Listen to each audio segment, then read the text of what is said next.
Welcome back नाज़रीन। बात कर लेते हैं कुछ क्राइम के हवाले से। मैरीटाइम सिक्योरिटी एजेंसी की बात की जाए और साथ साथ कस्टम हुक्काम की मुश्तरका ऑपरेशन किया गया, बड़ा ऑपरेशन था और इसके अंदर जो चीज़ें सामने आई उस पर भी ब्रीफ किया गया।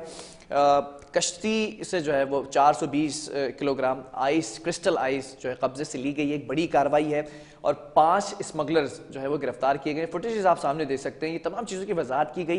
ये पांचों लोग वहाँ पर खड़े हुए थे और जो उस्मान बाजवा साहब हैं कस्टम कलेक्टर, उनकी जानिब से भी ये तमाम चीज़ों की ब्रीफिंग दी गई। इसी पर बात कर लेते हैं और फिर इसके बाद इस चीज़ को भी डिस्कस किया जाएगा कि कराची के अंदर 8 डाकुओं को जख्मी हालत में गिरफ्तार किया गया, उनसे जो जो चीजें बरामद हुई उसको भी डिस्कस करेंगे।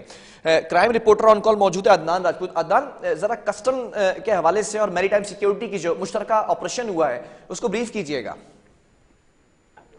जी बिल्कुल बिलाल, ये बड़ी कार्रवाई सामने आई है। कराची में समंदर से 5 अरब रुपए की मंशियात की बड़ी खेप पकड़ी गई है। पाकिस्तान मैरीटाइम सिक्योरिटी एजेंसी और कस्टम ने मुश्तरका ऑपरेशन के दौरान कश्ती से 420 किलोग्राम आइस क्रिस्टल कब्जे में ली है, जिसकी आलमी मालियत 4 अरब 90 करोड़ के लगभग बताई जाती है। जबकि पीएमएसए हेडक्वार्टर में कस्टम हुकाम के हमरा प्रेस कॉन्फ्रेंस के दौरान deputy DG maritime security agency commodore Aamir Iqbal Khan का इस हवाले से कहना था कि collectorate of customer enforcement Karachi के साथ मुश्तरका इंसदाद मंशियात ऑपरेशन के दौरान खुले समंदर में मंशियात की बड़ी खेप की स्मगलिंग को रोका गया।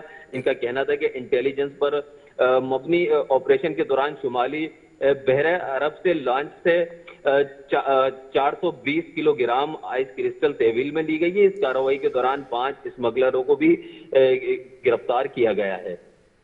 ठीक है, ज़रा ये भी बताइएगा, ये जो स्मगलिंग की जा रही थी पानी के रास्ते, कहाँ लेकर जा रहे थे? ये भी बताया जा रहा है कि ईरान से जो है वो आ रही थी ये, और कहाँ लेके जा रहे थे इसको?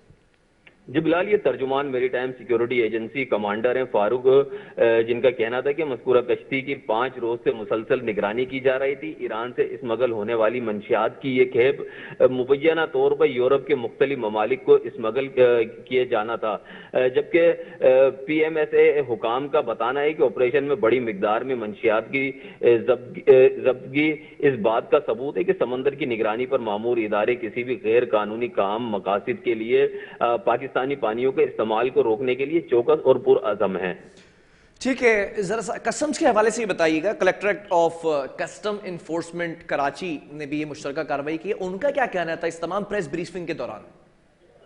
जी बिल्कुल, उनका कहना था कि ये इस लॉन्च की कई दिनों से रेकी की जा रही थी, जबकि पाकिस्तान में मैरीटाइम सिक्योरिटी एजेंसी समंदर में अमन अमान कायम करने के लिए अपनी कौमी जिम्मेदारियों को निभाती रहेगी। और इनका मजीद कहना था कि प्रेस कॉन्फ्रेंस के दौरान ये कश्ती के 5 रोज से मुसलसल निगरानी की जा रही थी। ईरान से स्मगल होने वाली मंशियात की एक मुबैना तौर पर यूरोप के मुख्तलिफ ममालिक को स्मगल किया जाना था और इस कार्रवाई के दौरान 5 अफराद को गिरफ्तार किया है, जिनसे मजीद पूछताछ का सिलसिला भी जारी है। अदनान, इन 5 लोगों का ताल्लुक कहां से है? बिलाल, मैरीटाइम के जो तर्जुमान है उनका बताना था कि गिरफ्तार मुल्जिमान में गैर मुल्की और पाकिस्तानी शामिल हैं। इन 5 अफराद को जो है ये मंशियात की स्मगलिंग में मुलव्विस थे। मुल्जिमान के कब्जे से ये 420 किलोग्राम आइस क्रिस्टल जो है उसे तहवील में लिया और इनसे मजीद तफ्तीश का सिलसिला जारी है। ठीक है अदनान, जरा से शहर भर में होने वाली जो आज पुलिस की कार्रवाइयां हैं, जराइम की वारदातों के हवाले से भी हम बात करते हैं। पुलिस ने बड़ी कार्रवाई की है मुख्तलिफ डिस्ट्रिक्ट्स के अंदर। अगर मजमूई तौर पर देखा जाए तो 8 डाकुओं को जख्मी हालत में गिरफ्तार किया गया। कहाँ कहाँ से गिरफ्तार किया गया, जरा कंपाइल करके बताइएगा, और कौन कौन सी चीजें इनसे बरामद की गई हैं वो भी नाज़रीन को बताइएगा। जी बिल्कुल बिलाल, ये कराची में पुलिस मुकाबलों के बाद 8 डाकू जख्मी हालत में गिरफ्तार किए गए हैं। तर्जुमान पुलिस का बताना है कि अजीज भट्टी, मोमनाबाद डिफेंस और औरंगी टाउन पुलिस ने मुबैना मुकाबलों के बाद आज 8 डाकुओं को जख्मी हालत में गिरफ्तार करके असलहा, मोबाइल फोन, नकदी और दीगर सामान बरामद किया। जबकि तर्जुमान पुलिस का मजीद बताना था कि अजीज भट्टी पुलिस ने गुलशन इकबाल ब्लॉक 13D में रेलवे स्टेशन के करीब मुबैना मुकाबले के बाद 2 डाकुओं को जख्मी हालत میں گرفتار کیا، جنہیں اسپتال منتقل کر دیا گیا۔ گرفتار ملزمان جرائم کی متعدد وارداتوں میں ملوث تھے، شہر بھر میں اسلحے کے زور پر شہریوں سے واردات کر کے فرار ہو جاتے تھے۔ جبکہ بلال میں آپ کو یہ واضح کر دوں کہ کراچی میں کئی پولیس مقابلوں کے بعد بھی اسٹریٹ کرمنل کے حوصلے پست نہیں ہو رہے ہیں۔ آج بھی ایک افسوسناک واقعہ ہے جو کورنگی کے علاقے میں پیش آیا ہے۔ کورنگی میں اسٹریٹ کرمنل نے موبائل فون چھیننے کے دوران مزاحمت پر ایک اور نوجوان کی جان لی، جبکہ رواں برس مجموعی طور پر 100 شہری ڈاکوؤں کے ہاتھوں قتل ہو چکے ہیں، جبکہ 400 سے زائد شہری زخمی ہوئے ہیں۔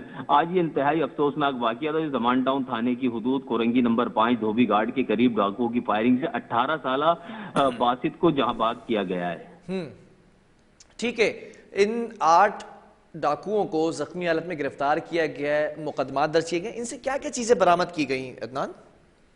بلال پولیس ترجمان ہے، ان کا بتانا ہے کہ جو گرفتار ملزمان ہیں یہ عادی جرائم پیشہ ہیں، اور کئی ایسے ملزمان بھی جو نشے کے بھی عادی ہیں۔ پولیس کا بتانا ہے کہ گرفتار ملزمان کے قبضے سے غیر قانونی اسلحہ، شہریوں سے اسلحے کے زور پر چھینے گئے موبائل فون، نقدی رقم بھی برآمد کی ہے۔ ملزمان سے چوری شدہ موٹر سائیکلیں بھی برآمد کی ہیں، جبکہ کئی ایسے ملزمان ہیں ان میں جو ماضی میں بھی گرفتار ہو کر جیل جا چکے ہیں۔ گرفتار ملزمان کا مزید کرمنل ریکارڈ چیک کیا جا رہا ہے اور ملزمان کے خلاف مقدمہ درج کر کے مزید تحقیقات کے لیے تفتیشی حکام کے حوالے کر دیا ہے۔ ٹھیک ہے عدنان، 8 ڈاکو زخمی حالت میں گرفتار کیے گئے، لیکن اگر مددگار 15 کی اطلاع پر جو پولیس مقابلہ ہوا، کارروائی کی پولیس نے، وہاں پر رات کی تاریکی میں 2 ساتھی جو فرار ہو گئے تھے ڈاکوؤں کے، ان کا بھی ابھی تک سراغ لگایا جا رہا ہے۔ تو ٹھیک ہے، کلیکٹیولی 8 لوگوں کو انہوں نے گرفتار کر لیا ہے، جن پر مقدمات درج کر دیے گئے، جن کا کرمنل ریکارڈ بھی ہے۔ ان کی کڑیاں کسی گروہ سے ملتی ہیں، غیر مقامی ہیں، مقامی ہیں، کون لوگ ہیں یہ؟ دیکھیں بلال، یہ 8 مختلف مقامات پر، کراچی کے مختلف مقامات پر یہ پولیس مقابلے ہوئے تھے، جن میں یہ 8 ڈکیت ملزمان کو زخمی حالت میں گرفتار کیا ہے۔ پولیس کا بتانا ہے کہ گرفتار ملزمان ہیں جن میں کئی ایسے ملزمان ہیں جو غیر مقامی ہیں اور بہت سے ملزمان ہیں جن کا تعلق کراچی سے ہے، جبکہ پولیس کا بتانا ہے کہ گرفتار ملزمان عادی جرائم پیشہ ہیں اور شہر کے مختلف مقامات میں دن اور رات کے وقت موقع ملتے ہی اسلحے کے زور پر شہریوں کو یرغمال بناتے تھے اور ان سے قیمتی موبائل فون، نقدی رقم چھین کر فرار ہو جاتے تھے۔ ٹھیک ہے عدنان، جو اسلحہ ان سے برآمد کیا گیا ہے، گزشتہ روز ہم نے ایک سٹوری کی تھی، یہاں پر بریک کی تھی اور اس کو بریف کیا تھا آپ نے کہ سی ٹی ڈی نے بھی کچھ غیر قانونی اسلحے کے خلاف کارروائی کی تھی، وہ اسلحہ بھی دکھایا گیا تھا۔ یہ جو غیر قانونی اسلحہ ہے، ان سے پوچھا گیا ڈاکوؤں سے، ملزمان سے، کہ یہ اسلحہ کہاں سے خریدا گیا ہے؟ دیکھیں بلال، گرفتار ملزمان کے خلاف مقدمات درج کر کے مزید تفتیش شروع کر دی ہے۔ پولیس کا بتانا ہے کہ یہ تمام ملزمان عادی جرائم پیشہ ہے اور مختلف گینگ سے ان کا تعلق ہے، اور پولیس کا بتانا ہے کہ ملزمان کی نشاندہی پر مزید گرفتاریاں بھی متوقع ہے۔ ٹھیک ہے عدنان، بہت شکریہ۔ عدنان راجپوت ہمیں بریف کر رہے تھے۔ کراچی کے اندر پولیس مقابلوں کے بعد 8 ڈاکوؤں کو زخمی حالت میں گرفتار کیا گیا ہے۔ بڑی خبر ہے، اب دیکھنا یہ ہے کہ اور مزید کتنی کارروائیاں کی جاتی ہیں۔ ایک طرف کسٹمز اور پاکستان میری ٹائم کی اگر بات کی جائے تو اس نے جو کارروائی کی ہے یہ بھی قابل غور ہے۔ بہرحال وقفے کے بعد ہم ڈسکس کریں گے سندھ کے جو سرکاری اسپتال ہیں وہاں پہ آپریشن تھیٹر اور او پی ڈیز بند ہیں، تو کیوں بند ہیں، اور گرینڈ ہیلتھ الائنس کیوں احتجاج ختم نہیں کر رہے ہیں۔